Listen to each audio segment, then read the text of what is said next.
As King Charles embarked on his first North American visit since ascending the throne, the grandeur of the occasion masked a deeply personal void, one that neither diplomacy nor duty can mend. On May 26, Charles and Queen Camilla touched down in Ottawa, Canada, for a tightly scheduled visit lasting less than 24 hours.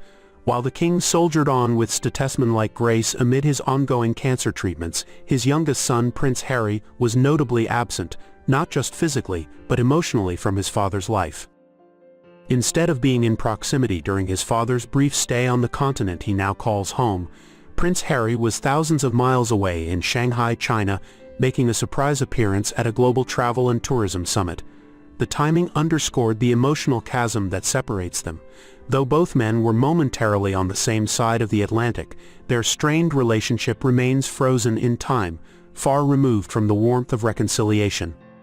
From a throne carved of Windsor trees, King Charles delivered a message of unity to the Canadian Parliament. "The true North is indeed strong and free," he declared, drawing praise for his composure and statesmanship.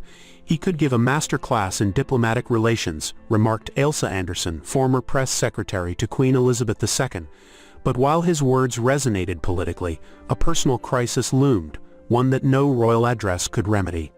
The fracture between King Charles and Prince Harry has widened in the years since Harry and Meghan Markle stepped back from royal duties in 2020.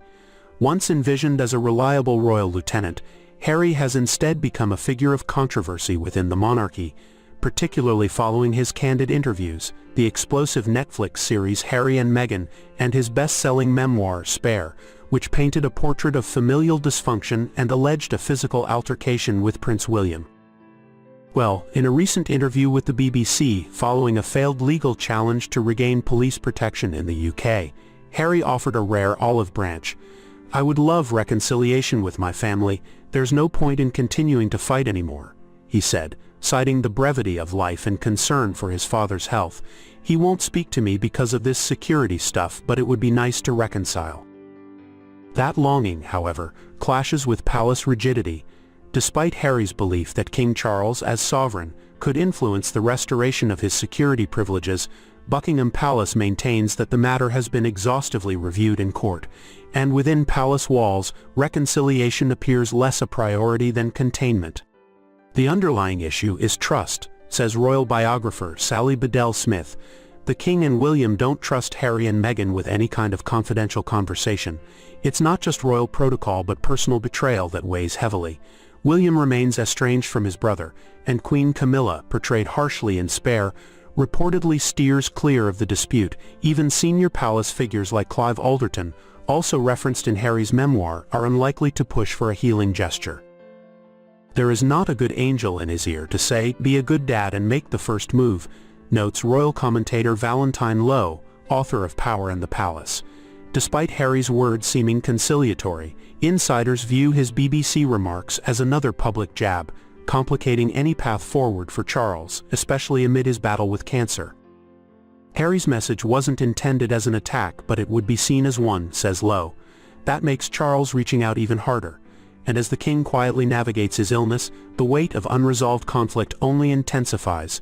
"When you're estranged from family and facing a health crisis, the risk of regret looms larger," cautions Catherine Mayer, author of Charles, The Heart of a King. Behind the fractured relationship lies a complex history. Harry, shaped by the trauma of his parents' bitter divorce and the public tragedy of Princess Diana's death, has long struggled with his royal role. At one point, he even considered adopting his mother's surname Spencer, in a symbolic break from the House of Windsor, a move ultimately discouraged due to legal complications. "It's unrealistic to think one meeting could resolve decades of baggage," Mayer adds.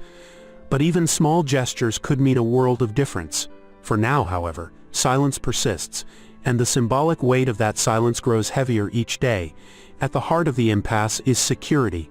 Harry contends that losing official protection has put his family in danger, making visits to the UK too risky. He believes his father could intervene, but palace officials insist the matter is legal, not personal. Still, the standoff casts a shadow over King Charles's reign.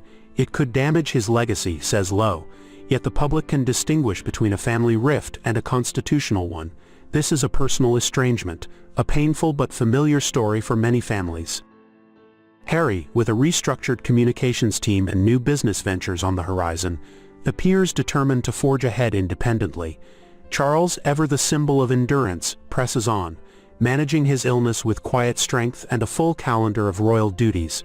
A senior aide noted after the Canada trip that the king remains committed to living life as normal as possible, bolstered by medical advances and an unwavering sense of duty.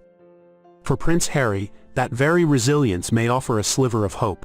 I would like to think the king will take that step toward reconciliation with Harry in due course, says royal historian Dr. Ed Owens.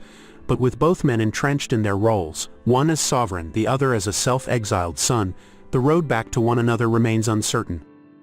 What is clear is this: while King Charles can navigate international diplomacy with poise, the greater challenge lies much closer to home, in healing a wound that no crown can conceal.